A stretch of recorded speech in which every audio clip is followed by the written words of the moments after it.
এই ছেলে, তোমার মাকে আজকে বলিও তো যে আব্দুল রাজ্জাক সাহেব বলেছেন আপনি নাকি একটা শিষ্টাচার জানেন না। আচ্ছা আম্মা, আমরা তো আপনার দুধ খেয়ে লালন পালন হয়েছি, বলেন তো দুটা কথা।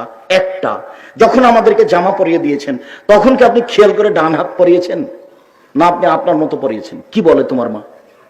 বুঝতে পারলেন না মনে হয়। যখন তোমার মা তোমার গায়ে জামাটা দিবে কোন হাত আগে দিবে বলো তো দেখি? ডান হাত। তোমার মাকে জিজ্ঞাসা করো কি বলে।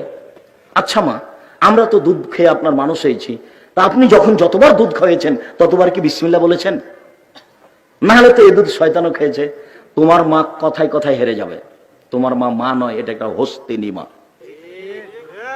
এ সংসার বানাতে আসেনি, এ সংসার ধ্বংস করতে এসেছে। তোমার মাই পরিবারকে কবর দিয়েছে, যে দেখো বুখারীর হাদিস। এক, শিখাবে মা।